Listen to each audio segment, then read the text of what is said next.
Admiral Jinwoo stood in the command center of the mighty warship Thunderstrike. Watching Earth spin slowly on the massive holographic display, the blue marble looked so peaceful, so vulnerable. Around him, dozens of officers worked at glowing control panels, their faces lit by the soft light of star charts and tactical displays. The bridge hummed with quiet activity. Jinwoo had been studying this strange little planet for 3 months now, and every report made him more confused. Commander Minji approached, her boots clicking against the metal floor. She carried a data tablet in her hands, and her expression showed pure frustration. "Sir, the new surveillance data just came in," Minji said, stopping beside the Admiral's command chair. "It's the same story again. The humans have nuclear missiles, yes, but they're ancient by our standards. Their rockets barely reach their own moon. No force fields, no plasma cannons, no particle beam weapons, nothing." Jinwoo frowned as he scrolled through the data. What about their military satellites? "Basic communication and observation only." Minji replied, "Sir, my daughter's school project has more advanced technology than some of their space equipment." Lieutenant Hyen hurried over from the communications station, his young face serious. "Admiral, I just received another message. From the Strategic Council, they're asking why we haven't moved to claim this world yet. The council members are getting impatient." Jinwoo leaned back in his chair, thinking. The Strategic Council controlled the entire Zephyrian collective. Hundreds of star systems, thousands of worlds, billions of citizens. They expected results, and they expected them quickly. But something about Earth bothered him. "Hyen, show me the sector map," the Admiral ordered. The holographic display shifted, showing a 3-dimensional map of nearby space. Dozens of star systems glowed in different colors: red for hostile species, yellow for neutral powers, green for Zephyrian territory. Earth sat right in the middle of a very dangerous neighborhood. "Look at this," Jinwoo said, pointing to various red dots. "The Krathan Empire has ships just 12 light-years away. The Void Hunters patrol this entire region. The Mechanical Collective sends probe ships through here monthly. All of these species are known for conquering weaker worlds." The senior analyst looked up from her workstation. She had been with the fleet for 20 years, and had seen more alien species than anyone else on the ship. "Sir, you're right to be concerned. In all my years of service, I've never seen anything like this." "Explain," Jinwoo said, walking over. To her station, Su Young pulled up a new display showing historical data. "Every species we've ever encountered follows the same pattern. Once they achieve spaceflight, they either build powerful defenses within 50 years, or they get conquered by someone else. Always, no exceptions." She pointed to different examples on the screen. The Deltans developed energy shields and orbital fortresses. The Helix people created a fleet of battleships. The Crystallians built underground cities and surface-to-space weapons. Everyone adapts to survive. "But not the humans," Jinwoo said quietly. "No, sir, not the humans. They've had space technology for over 60 years. They've sent probes to other planets, built space stations, even landed on their moon. But they've never built a single orbital defense platform. No energy barriers around their planet. No hidden weapon systems that we can detect." Lieutenant Hyen pulled up another display. "Sir, we've been monitoring their communications. They know about the possibility of alien life. They make movies about space invasions. They talk about defending their planet. But they haven't actually built anything to do it." Jinwoo walked slowly around the command center, his mind racing. Through the large windows, he could see the stars stretching out into infinity. Somewhere out there, dozens of aggressive species were always looking for new worlds to conquer. The galaxy was not a safe place for the weak. "Minji, remind me about the Zoltan incident," he said. 3 years ago, sir, the Zoltans were a peaceful species, much like the humans. They had basic space technology, but no real defenses. The Void Hunters attacked them without warning. It took only 6 hours to conquer their entire homeworld. And the Kelmer.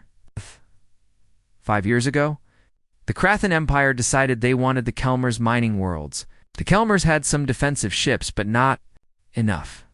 They lasted 3 days before surrendering. Admiral Jinwoo stood in the command center of the mighty warship Thunderstrike. Watching Earth spin slowly on the massive holographic display, the blue marble looked so peaceful, so vulnerable. Around him, dozens of officers worked at glowing control panels, their faces lit by the soft light of star charts and tactical displays. The bridge hummed with quiet activity. Jinwoo had been studying this strange little planet for 3 months now, and every report made him more confused. Commander Minji approached, her boots clicking against the metal floor. She carried a data tablet in her hands, and her expression showed pure frustration. "Sir, the new surveillance data just came in," Minji said, stopping beside the Admiral's command chair. "It's the same story again. The humans have nuclear missiles, yes, but they're ancient by our standards. Their rockets barely reach their own moon. No force fields, no plasma cannons, no particle beam weapons, nothing." Jinwoo frowned as he scrolled through the data. "What about their military satellites? Basic communication and observation only," Minji replied. "Sir, my daughter's school project has more advanced technology than some of their space equipment." Lieutenant Hyen hurried over from the communications station, his young face serious. "Admiral, I just received another message from the Strategic Council. They're asking why we haven't moved to claim this world yet. The council members are getting impatient." Jinwoo leaned back in his chair, thinking. The Strategic Council controlled the entire Zephyrian collective. Hundreds of star systems, thousands of worlds, billions of citizens. They expected results, and they expected them quickly. But something about Earth bothered him. "Hyen, show me the sector map," the Admiral ordered. The holographic display shifted, showing a 3-dimensional map of nearby space. Dozens of star systems glowed in different colors: red for hostile species, yellow for neutral powers, green for Zephyrian territory. Earth sat right in the middle of a very dangerous neighborhood. "Look at this," Jinwoo said, pointing to various red dots. "The Krathan Empire has ships just 12 light years away. The Void Hunters patrol this entire region. The Mechanical Collective sends probe ships through here monthly. All of these species are known for conquering weaker worlds." Zuyang, the senior analyst, looked up from her workstation. She had been with the fleet for 20 years and had seen more alien species than anyone else on the ship. "Sir, you're right to be concerned. In all my years of service, I've never seen anything like this," explained Jinwoo said, walking over. To her station, Su Young pulled up a new display showing historical data. Every species we've ever encountered follows the same pattern. Once they achieve spaceflight, they either build powerful defenses within 50 years, or they get conquered by someone else. Always, no exceptions. She pointed to different examples on the screen. The Deltans developed energy shields and orbital fortresses. The Helix people created a fleet of battleships. Crystallians built underground cities and surface-to-space weapons. Everyone adapts to survive, but not the humans, Jinwoo said quietly. "What? No, sir, not the humans. They've had space technology for over 60 years. They've sent probes to other planets, built space stations, even landed on their moon. But they've never built a single orbital defense platform. No energy barriers around their planet. No hidden weapon systems that we can detect." Lieutenant Hyen pulled up another display. "Sir, we've been monitoring their communications. They know about the possibility of alien life. They make movies about space invasions. They talk about defending their planet. But they haven't actually built anything to do it." Jinwoo walked slowly around the command center, his mind racing. Through the large windows, he could see the stars stretching out into infinity. Somewhere out there, dozens of aggressive species were always looking for new worlds to conquer. The galaxy was not a safe place for the weak. "Minji, remind me about the Zoltan incident," he said.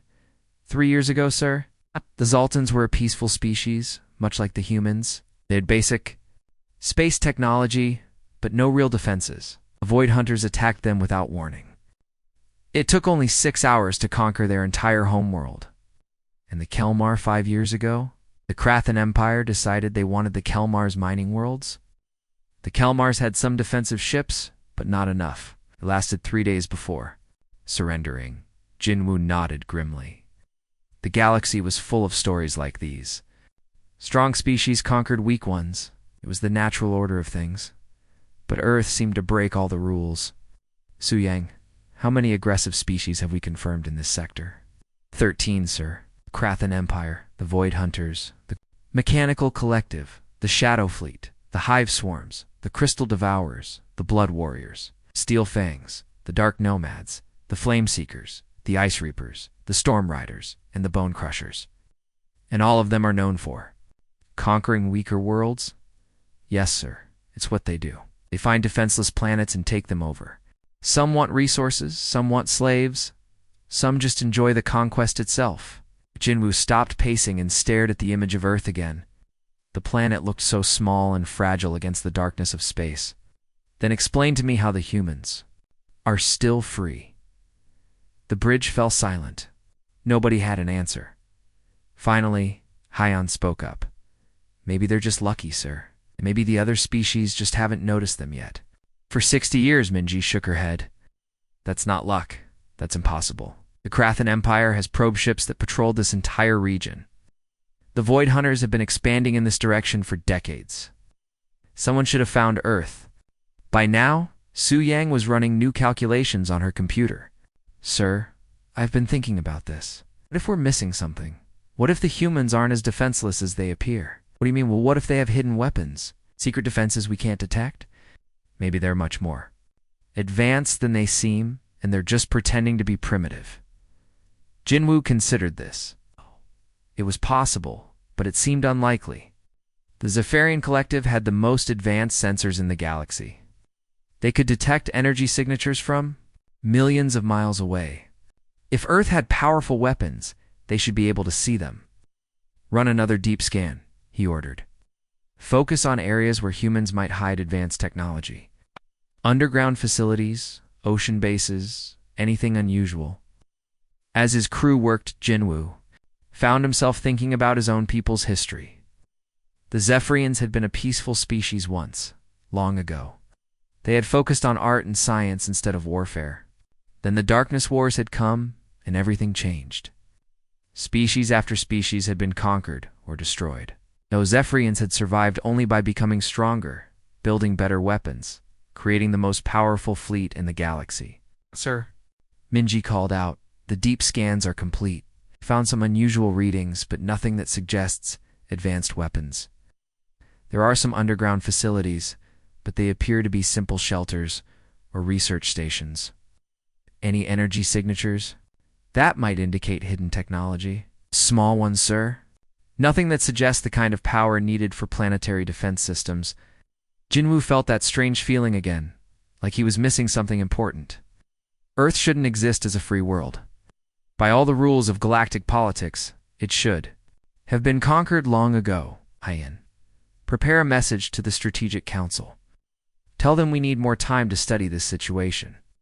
I want to send a research ship closer to Earth. We need to understand what we're dealing with before we make any moves. Sir, what should I tell them about the delay? Jinwoo looked at Earth one more time, that beautiful blue world spinning peacefully in the darkness. Tell them that sometimes the most dangerous enemies are the ones who appear to be the weakest. And tell them that I want to know why Earth is still free when it should have been conquered years ago. As the message was prepared, Jinwoo made a decision that would change everything. Minji, order the research vessel Kellen's Edge to begin immediate deployment. I want Captain Doyon to take his best crew and get as close to Earth as possible. We're going to find out what's really protecting that planet. The crew sprang into action, and Jinwoo watched as his orders were carried out. Deep in his heart, he knew they were about to discover something that would shake the foundations of everything they believed about the galaxy. Earth's secret was about to be revealed, and he had a feeling it would be more shocking than anything they had ever encountered.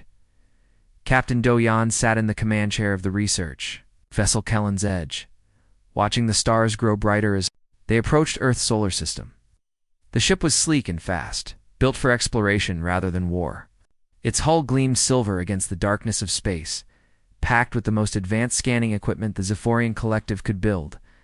Captain, we're entering the outer edge of the human solar system, Navigator Yona announced from her station.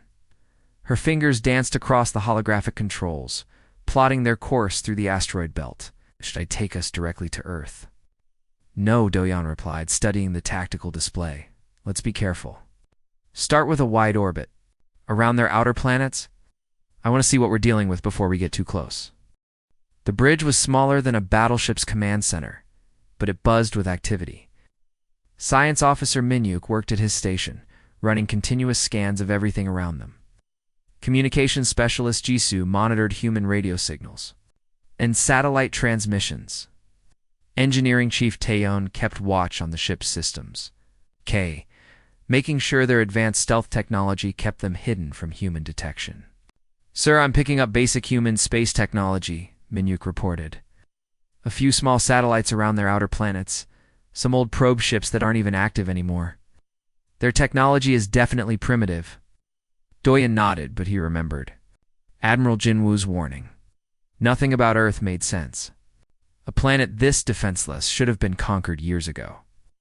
Gisu, what are you hearing from their communications? Normal civilian traffic, sir. Television signals, internet data, satellite phone calls. They're talking about weather, sports, daily life. Nothing that suggests they know we're here. Could take us closer to their moon. That's where we'll set up our main observation post. As the Kellen's Edge moved deeper into the solar system, the crew began to relax. Everything seemed normal. Earth hung in the distance like a beautiful blue jewel, surrounded by the usual collection of communication satellites and space stations that any developing species would have. Captain, we're approaching the predetermined observation point, Yona announced.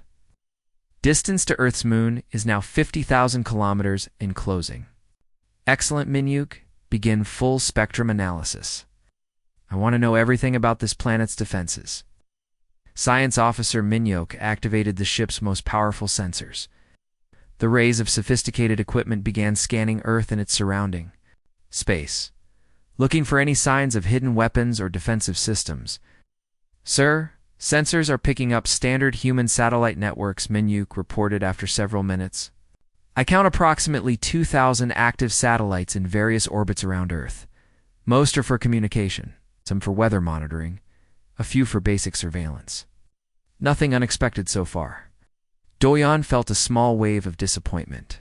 Maybe Earth really was as defenseless as it appeared. Maybe Admiral Jinwoo was wrong to be suspicious. But as they drew closer to Earth's moon, something began to change. The readings on Minyuk's console started showing small anomalies. Communications Specialist Jisoo frowned at her own displays, running the same calculations over and over. Captain. Jisoo called out, her voice uncertain. I'm detecting some unusual movement patterns in the orbital debris around the moon. What kind of movement? Doyan asked. Leaving his command chair to look over her shoulder. Well, sir, space debris should follow predictable orbital patterns based on gravitational forces. But some of these objects are changing course without any visible propulsion systems. Look at this. She pointed to a section of her display showing dozens of small objects in space around the moon. Most of them moved in normal orbits, but several were clearly changing direction in ways that defied the laws of physics. Could be equipment malfunctions, Doyan suggested. Our sensors aren't perfect. I thought so too, sir, but... Jisoo paused, checking her readings again. Captain, 3 of our advanced probes just went dark near the lunar surface. This got everyone's attention. The advanced probes were tiny, nearly invisible scanning devices that the research ship had deployed ahead of their main approach. They were designed to be undetectable by primitive technology. Define went dark, Doyan ordered. Complete loss of signal, sir. One moment they were transmitting normal data, the next moment, nothing. No distress signals, no indication of system failure, just ... gone. Engineering Chief Taeyeon looked up from his station, his expression concerned. Sir, I'm reading some very unusual energy signatures from the direction of Earth's moon. The power levels are significant, but they don't match any known human technology. How significant? Enough to power a small city, sir? And the energy patterns are unlike anything in our databases. It's not nuclear, not fusion, not antimatter. It's something else entirely. Doyan felt a chill run down his spine. This was exactly what Admiral Jinwoo had been worried about.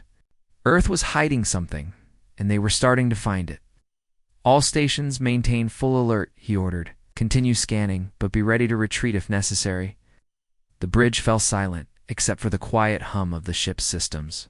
And everyone, focused on their instruments, searching for answers to the growing mystery. Then Weapons Officer Neary's voice cut through the tension like a knife. Captain, we've lost contact with Probe Group 7. They were scanning the far side of the moon. When she never finished the sentence, the ship's alert klaxon began wailing, and red warning lights flashed across every console. In the span of 30 seconds, 4 more probe groups had vanished from their sensors. What's happening? Doyan demanded. Unknown, sir, Nari replied, her fingers flying over her controls. The probes just disappeared. No explosions, no debris, no energy discharges. They're just gone. Minyuk was running frantic calculations at his science station. Captain, I'm detecting massive energy surges from multiple locations around the moon.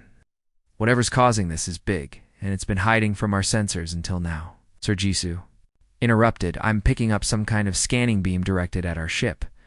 Something is actively examining us. Doyan felt his heart race. They'd come here expecting to study a primitive, defenseless world. They had discovered something that could make their advanced probe ships disappear without a trace. Tyon, how's our stealth system? Still active, sir, but I'm not sure it's working anymore. Whatever's scanning us seems to be seeing right through our camouflage. The captain made a quick decision. They had come here to gather information, and they had found something incredible. They had also found something potentially very dangerous. All stop, Doyan commanded. Yona plot a course back to the outer system. Emergency speed, sir? Are we retreating? Yona asked. We're making a tactical withdrawal, Doyan corrected. We need to report this to Admiral Jinwoo immediately. The Kellen's edge began to turn away from Earth's moon. More alerts filled the bridge. Additional probe ships were going dark, and the mysterious energy signatures were growing stronger. Captain Minyuk called out, I'm detecting movement. Multiple objects are approaching our position from the direction of the moon. On screen, the main display showed space around their ship, but at first, Doyan couldn't see anything unusual. Then the computer enhanced the image, and he saw them shapes moving through space that didn't match any known technology. They were sleek, almost organic-looking, and they moved without any visible propulsion. How many? 12, sir. No, wait, 18. They're moving to surround us. Doyan gripped his command chair. Yona, maximum speed. Get us out of here now. The research vessel's engines roared to life, pushing them away from Earth at tremendous speed. But the mysterious objects kept pace with them effortlessly, maintaining their formation around the fleeing ship. Sir Jisoo reported, We're receiving a transmission. From the humans? No, sir. From whatever's following us. It's in our own language. Doyan felt his blood turn cold. Whatever was protecting Earth knew about the Zephyrian Collective, and it could speak their language perfectly. Put it through. A calm, authoritative voice filled the bridge. Zephyrian, research vessel, you are not in danger. However, your presence near Earth has been noted. You will withdraw to a safe distance and await further instructions. The transmission ended, leaving the bridge in stunned silence. Doyan looked around at his crew, seeing his own shock reflected in their faces. Sir Yona whispered, We're clear of the inner system. The objects have stopped following us. Good. Set course for the rendezvous point with Admiral Jinwoo's fleet. Maximum speed, as the Kellen's edge raced through space, toward safety. Doyan knew their mission had changed everything. Earth wasn't defenseless at all. It was protected by something far more advanced than anything the Zephyrian Collective had ever encountered. And whatever was protecting Earth knew they were coming. Intelligence. Analyst Seojin hadn't slept in 24 hours. Empty coffee cups littered her desk, and her eyes were red from staring at computer screens, but she couldn't stop working. Captain Doyan's report had shaken everyone in the intelligence division. Earth wasn't what it seemed, and she was determined. To find out what was really going on, her workspace was a maze of holographic displays, data streams, and analysis charts. The intelligence section of Admiral Jinwoo's flagship was always busy, but tonight it felt different. Tonight, they were hunting for answers that could change everything the Zephyrian Collective knew about the galaxy. Seojin, look at this, called Data Specialist Ji-hoon from across the room. He was a young officer, brilliant with computers and pattern recognition. His station was covered with multiple screens, showing different aspects of Earth's surface. What did you find? Seojin asked, walking over to his workstation. I've been analyzing the intercepted human communications from the past 6 months. Most of it is normal civilian traffic, entertainment, business, personal messages, but buried. In their internet data, I found something strange. Ji-hoon pulled up a series of text files and images. Look at these archaeological sites scattered across Earth's surface. The humans classify them as ancient ruins, temples, burial grounds, mysterious stone circles. But when I cross-referenced their locations with the energy signatures Captain Doyan detected, something incredible emerged. The display showed a world map of Earth with dozens of red dots marking archaeological sites. When Ji-hoon overlaid the energy readings from their ship's sensors, the red dots began to glow. Every single ancient site is generating power, Seojin whispered. But that's impossible. These ruins are supposed to be thousands of years old. That's what the humans think, Ji-hoon replied. But our sensors don't lie. These sites are active, and they're all connected. He zoomed in on different locations around Earth. Stonehenge in England, the pyramids in Egypt, Machu Picchu in Peru, Easter Island in the Pacific Ocean. Each site showed the same pattern. Ancient structures that were somehow generating massive amounts of energy. The power distribution networks connect to natural formations, Ji-hoon continued, pulling up geological surveys. Mountain ranges, ocean trenches, even the magnetic field generators at Earth's poles. It's as if the entire planet is wired for defense. Seojin felt a chill run down her spine. Show me the power flow patterns. The display changed to show energy streams flowing beneath Earth's surface.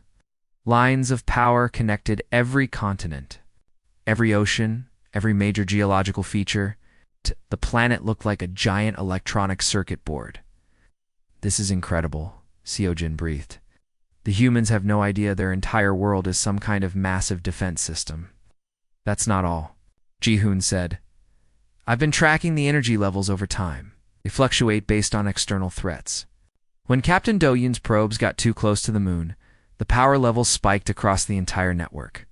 Before Seojin could respond, Communications Officer Sungmin burst into the analysis room. He looked excited and nervous at the same time. How you? Need to see this immediately, Sungmin said, breathing hard. We've been monitoring human military channels like you requested. Most of their communications are routine training exercises, supply requests, personnel transfers. But I found something that doesn't make sense. Activated a portable holographic display and played several audio recordings. The voices were speaking in English, but the translation software converted them to Zephyrian in real time. A7. This is Quiet Watch Station Alpha. All sensors are green. No anomalous activity detected. Copy that, Alpha. Continue monitoring. Remember, absolute silence protocols are in effect. Understood. Base 7. Quiet Watch Alpha out. Sungmin played several more recordings, all following the same pattern. References to quiet watch stations, monitoring activities, and strict secrecy protocols. What's strange is that there are no official records of any organization called the Quiet Watch, Sungmin explained. I've hacked into their military databases, their government files, their intelligence agencies. Nothing. But these communications are happening on secure military frequencies. So it's definitely real. Seojin and Ji-hoon exchanged glances. Another Piece of the puzzle was falling into place. How many of these quiet watch stations can you identify? Seojin asked. At least 30 so far. Scattered around the globe. They seem to be located near major population centers and... Wait, Sungmin checked his data again. They're also near the archaeological sites that Ji-hoon identified. Senior researcher Hannah chose that moment to enter the analysis room. She was the most experienced intelligence officer in the fleet, with over 30 years of studying alien civilizations. She carried a data tablet and looked troubled. I've been analyzing the disappearance patterns of our probes, Hannah announced without preamble. The results are disturbing. She activated the main display and showed a timeline of their probe missions around Earth. Red X marks indicated where each probe had gone dark. At first I thought the probe losses were random technical failures, Hannah continued. But when I mapped the disappearance patterns, I discovered something systematic. Something is actively hunting our scanning devices. Displays showed the paths of their probes around Earth's moon. Each one had been destroyed at the exact moment it began deep-level scanning of the planet's surface. Whatever's protecting Earth doesn't mind us observing from a distance, Hannah explained. But the moment we try to look deeper, to scan beneath the surface or examine their technology closely, our probes are eliminated. Eliminated how? Seojin asked. It's unknown. There are no explosions, no energy discharges, no debris. The probes simply cease to exist. It's as if they're being disintegrated at the molecular level. Ji-hoon pulled up his energy readings again. The power spikes I detected happen at the exact same moments the probes disappear. Something is using that planetary defense network too. Remove our scanning equipment. Seojin stood back from the displays, her mind racing. All the pieces were starting to form a picture, but it was a picture that challenged everything they thought they knew about Earth. Let me see if I understand this correctly, she said slowly. Earth appears to be a primitive world with no defenses. But in reality, the entire planet is some kind of massive defense system powered by ancient structures that the humans don't even know are active. That's not all, Hannah added. Been studying the galactic patrol patterns of known aggressive species.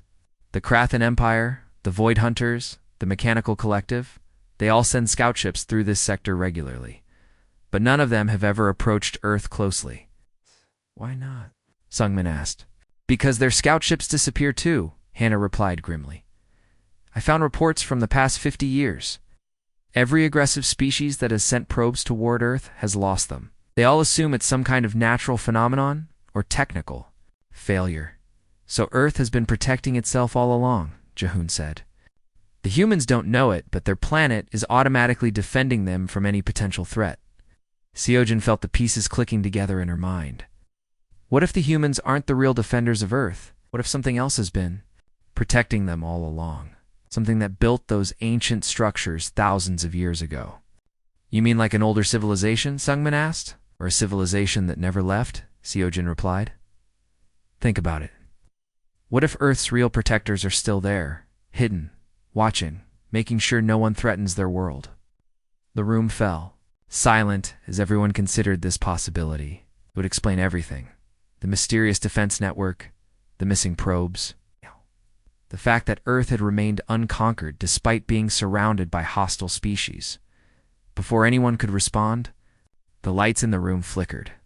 Every screen in the intelligence center went dark for a moment, then blazed back to life, showing the same message in perfect Zephyrian script. You are beginning to understand. Tomorrow, you will learn the truth. The message stayed on the screens for exactly 10 seconds, then vanished. All the normal data displays returned as if nothing had happened.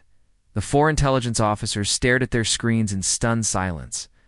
Someone had just hacked into the most secure computer system in the Zephyrian fleet, displayed a message in their own language. Done it so smoothly that their security systems hadn't even detected the intrusion. That's impossible, Ji-hoon whispered. Our computer systems have quantum encryption. Nothing should be able to hack them. Apparently, something can, Hannah replied grimly. And whatever it is, it's been watching us this entire time. Seojin looked around the room at her colleagues, then back at the screens. I think we just made contact with Earth's real defenders, and they want to talk. Outside the analysis room, the rest of the ship continued its normal operations. But inside, 4 intelligence officers sat in the darkness, realizing that their understanding of the galaxy had just been turned upside down. Earth wasn't defenseless. It was protected by something far more advanced than anything they had ever encountered. And tomorrow, they were going to learn just how powerful Earth's hidden guardians really were, Captain. Doyan was reviewing the intelligence reports from Admiral Jinwoo's flagship when his research vessel Kellen's Edge suddenly lurched violently to one side. Emergency lights flashed red across the bridge, and the ship's hull groaned under some invisible force. What's happening? Doyen shouted, gripping his command chair as the ship shuddered again. Navigator Yona's fingers flew across her control panel, trying to regain stability. Sir, we're caught in some kind of gravitational field, but I can't identify the source. The main view screen flickered and changed, showing the space around their ship. At first, everything looked normal. The familiar star field, the distant glow of Earth's sun, the emptiness of space. Then the computer enhanced the image, and Doyan's blood turned cold. 12 massive vessels had materialized around them, forming a perfect circle with the Kellen's edge trapped in the center. The ships were unlike anything in the Zephyrion. Database sleek, crystalline structures that seemed to bend light around them. They moved without any visible engines, gliding through space like living creatures. Sir, Navigator Yona whispered, her voice barely audible. Sensors showed 12 vessels, but they weren't there a moment ago. They just ... appeared. Science Officer Menyuk was running frantic scans at his station. Captain, I'm detecting massive energy signatures from these ships, but the readings make no sense. The power levels are off the charts. How is that possible? Doyen demanded. I don't know, sir. Our sensors are designed to measure energy output up to antimatter levels. But these ships are generating something beyond our understanding. Bridge fell silent, except for the quiet hum of the ship's systems. Every crew member stared at the view screen, watching the mysterious vessels maintain their formation around them. The Guardian ships were beautiful in a way that was almost hypnotic. Their crystalline hulls caught and reflected starlight, creating rainbow patterns that danced across their surfaces. Then a voice filled the bridge, speaking in perfect Zephyrian. With no accent or translation delay, the voice was calm, authoritative, and somehow ancient. Captain Duyan, you and your crew are in no danger. We're the Guardians of Earth, and we have been expecting you. Doyen looked around at his officers, seeing his own shock reflected in their faces. Communications Specialist Jisoo was frantically checking her equipment, trying to trace the source of the transmission. Ah, Jisoo!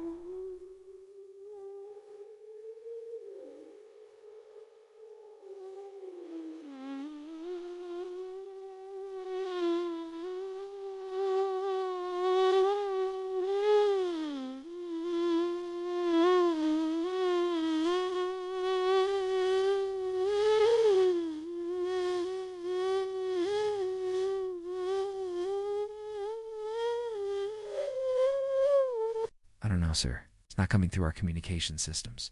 It's like the voice is appearing directly inside our ship. The mysterious voice continued, as if it could hear their conversation. We know you have been observing Earth for some time now. Your Admiral Jinwoo's curiosity about our world's apparent. Defenselessness has been noted. You wonder why a species so seemingly vulnerable has remained untouched by conquest. Engineering Chief Taeyun looked up from his station, his face pale. Captain, whoever is speaking to us has been monitoring our communications. They know about Admiral Jinwoo. They know about our mission. They know everything. How long have you been watching us? Doyen asked, speaking to the air since he didn't know where to direct his question. Since the moment your fleet entered this star system, the voice replied. We have observed your every move, listened to your every conversation, analyzed your every intention. We know that your people are deciding whether to conquer Earth or leave it alone. Communications Specialist Jisoo managed to find her voice, though it trembled slightly. Who are you? Are you human? A gentle laugh filled the bridge, warm and somehow sad. No, young one. We are not human, though we love them dearly. We are the civilization that guided Earth's development long before your species achieved spaceflight. We have watched over this world and its people for thousands of years, maintaining the appearance of weakness while ensuring their protection. The lead Guardian vessel moved closer to the Kellen's edge, and through the viewport, Doyan could see movement inside the crystalline hull. Figures moved with graceful, flowing motions that seemed almost like dancing. They were tall and elegant, with features that suggested both great beauty and incredible age. You're the ones who built those ancient structures, Doyan said, remembering the intelligence reports. The temples, the stone circles, the pyramids, they're not human creations at all. We guided their construction, the voice confirmed, working with early human civilizations. teaching them to build monuments that would serve as focal points for our planetary defense network. The humans remember us in their myths and legends, but they believe we are gone. They do not know we still watch over them. Science Officer Minyak was studying the Guardian ships with fascination. Captain, I'm detecting technology that shouldn't be possible. These ships seem to be manipulating space and time itself. They're not just more advanced than us, they're operating on completely different principles of physics. Your science is impressive for a young species, the voice said, addressing Minyuk directly. But you still think in terms of conquering and being conquered. You approach worlds with the intention of domination, measuring strength only by the ability to destroy. Weapons Officer Nari spoke up from her station. Sir, our weapon systems are completely offline. Not damaged, just ... inactive. It's like they've been turned off by some external force. This is a test, Captain, the voice continued. Earth serves as a measure of galactic civilization's true nature. Those who come seeking to dominate face, our response. Those who approach with peaceful intentions are welcomed into something greater. Doyen felt his heart racing. What kind of test? For 50 years, we have observed your species expanding across the galaxy. You conquer world after world, adding them to your collective. You justify this by claiming you bring order and prosperity, but in truth you simply take what you want. The Guardian ships began to move, maintaining their formation around the Kellen's edge, but slowly rotating like planets around a star. The effect was mesmerizing and slightly terrifying. Earth could have been conquered long ago, the voice explained. The Krathan Empire, the Void Hunters, the Mechanical Collective, all of them have sent scout ships to this system. All of them have faced the same test you are facing now. What happened to them? Doyan asked, though he was afraid of the answer. Those who came with conquest in their hearts were turned away. Their ships were disabled, their crews were sent home with warnings, and they were made to understand that Earth is under protection. Most learned to avoid this system entirely. Navigator Yona was checking her instruments. Wait, sir, I'm detecting other ships in the area. Dozens of them all around us. The view screen shifted to show a wider view of space. What had appeared to be empty void was now filled with Guardian vessels. Hundreds of them, all different shapes and sizes, all glowing with that same crystalline beauty. This is our fleet, the voice explained. Some of these ships are older than your entire civilization. Others were built yesterday, using technology your species will not discover for thousands of years. All of them exist to protect Earth and its people. Why? Communications specialist, Jisoo asked. Why do you care so much about the humans? The voice was quiet for a long moment, and when it spoke again, there was deep emotion in the words. Because they are what we once were. Young, curious, full of hope and potential. They make mistakes, as all young species do, but they also show incredible kindness and creativity. They deserve the chance to grow and learn without being conquered or destroyed. Engineering Chief Taiyun was studying the energy readings from the Guardian fleet. Captain, if these ships wanted to destroy us, they could do it in seconds. Power they're generating could vaporize our entire battle fleet. We do not wish to destroy anyone, the voice said gently. We wish to understand. Your Admiral Jin Woo is different from most military leaders. He questions, he thinks, he considers possibilities other than conquest. This is why we have chosen to speak with you rather than simply sending you away. What do you want from us? Doyan asked. We want you to make a choice. Your species stands at a crossroads. You can continue your path of conquest and expansion, taking worlds by force and calling it progress. Or you can choose a different path, one of cooperation, understanding, and mutual respect. The lead Guardian vessel moved even closer, and Doyan could see the beings inside more clearly. They were beautiful in a way that was almost painful to look at, with features that suggested both great wisdom and deep sorrow. Earth is not just a world under our protection, the voice continued. It is a test of galactic civilization's true nature. Those who approach with peaceful intentions discover that Earth is part of something much larger, a network of worlds, and species working together to maintain balance in the galaxy. And those who come with conquest in mind, Doyan asked? They learn that some things are worth defending, no matter the cost. The Guardian ships began to move again, their formation shifting into new patterns. The message was clear. They had power beyond imagination, and they were not afraid to use it. "Captain Doyon," the voice said, "you will return to your fleet now. You will report what you have seen and learned. And then your Admiral Jinwoo will make the most important decision. In your species' history, what decision? Whether the Zephyrian Collective will join us in protecting the galaxy's young civilizations, or whether you will continue your path of conquest and face the consequences."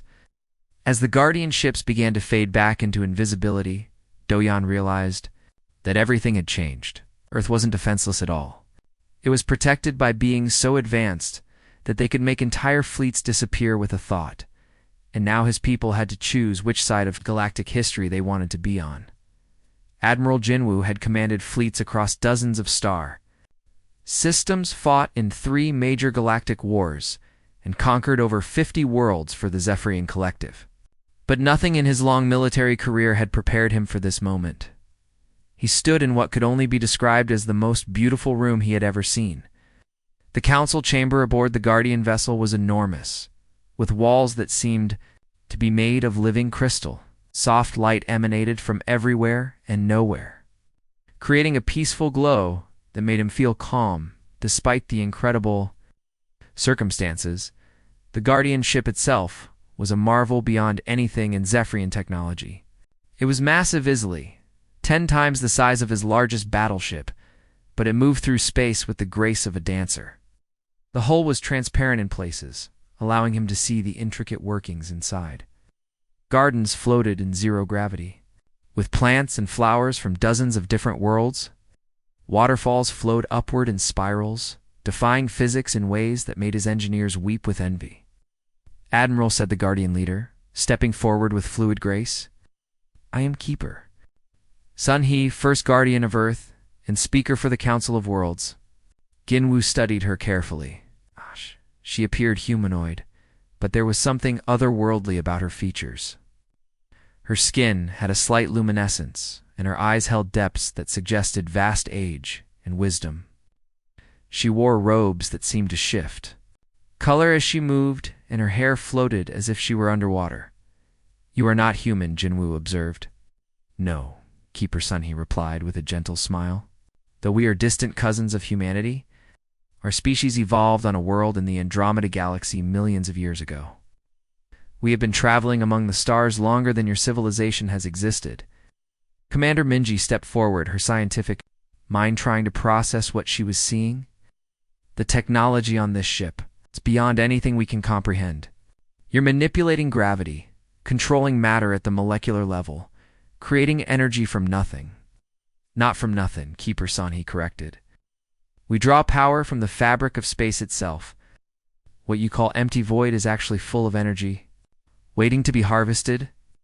This is knowledge your species will discover in time, if they choose the right path." She gestured to the holographic display that dominated the center of the chamber.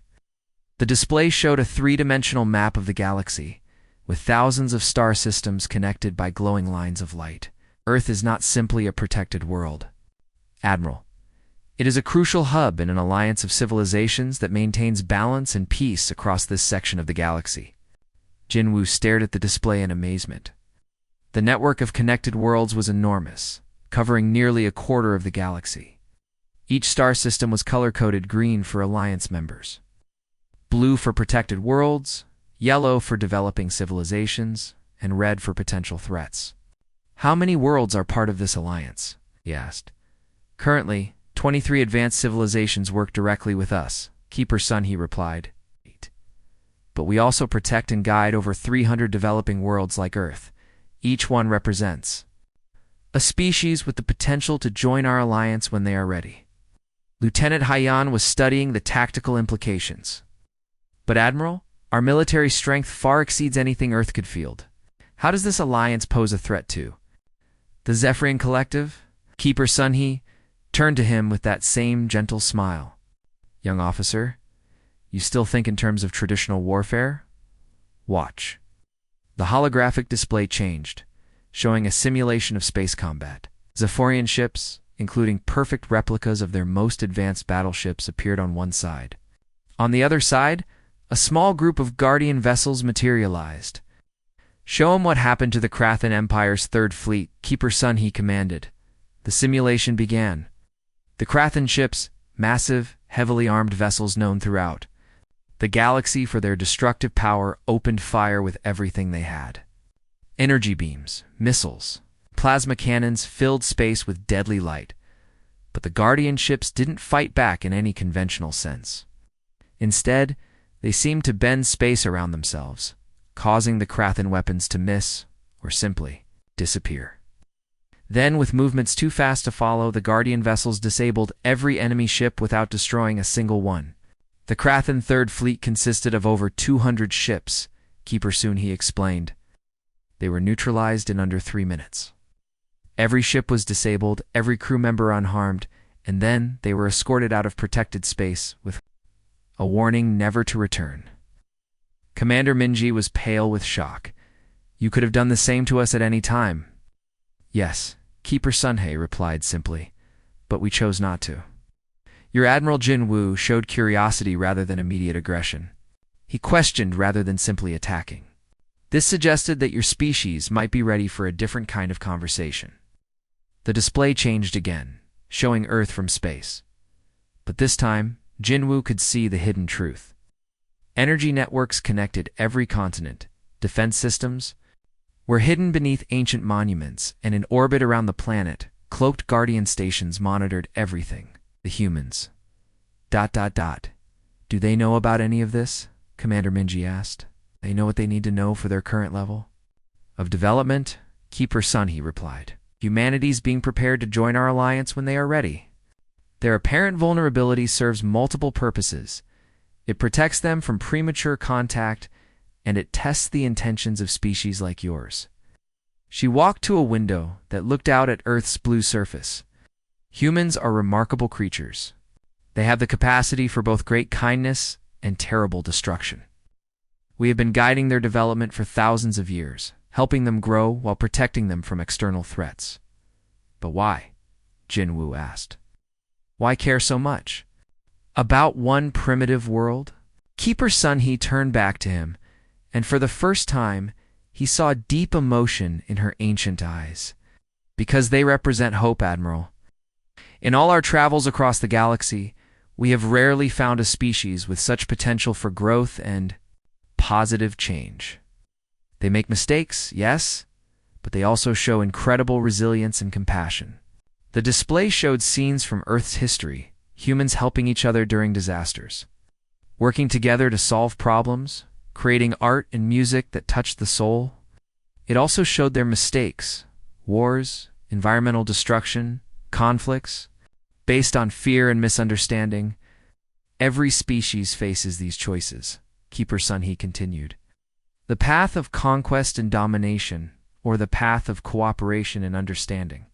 Most choose conquest because it seems easier, stronger. Strength without wisdom leads only to destruction.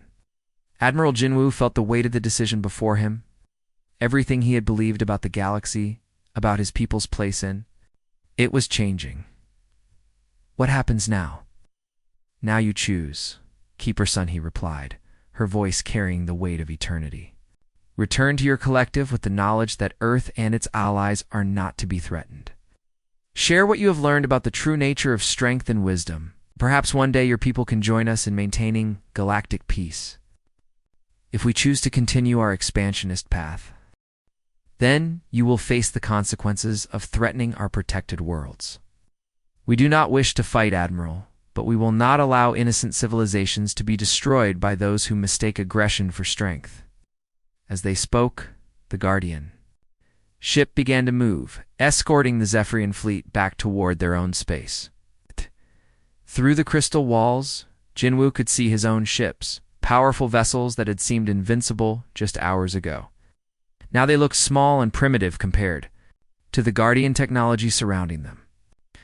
Admiral Keeper Sun He said as they prepared to part ways, remember that the greatest strength sometimes comes from appearing vulnerable while hiding unimaginable power. Earth appears defenseless, but it is protected by forces that could reshape the galaxy if needed. As the Guardian ship prepared to release them back to Zephyrian space, Jinwoo took one last look at Earth's serene blue surface. The planet that had seemed like an easy conquest now revealed itself as the center of a galactic alliance more powerful than anything he had ever imagined. "Sir," Commander Minji said quietly, "what will you tell the Strategic Council?" Was quiet for a long moment, watching Earth shrink in the distance. "I will tell them that we have discovered something greater than conquest. I will tell them that true strength comes not from the ability to destroy, but from the wisdom to protect. And I will tell them that the Zephyrian Collective faces the most important choice in its history." The Guardian ship released them at the edge of the solar system, its crystalline hull fading back into invisibility.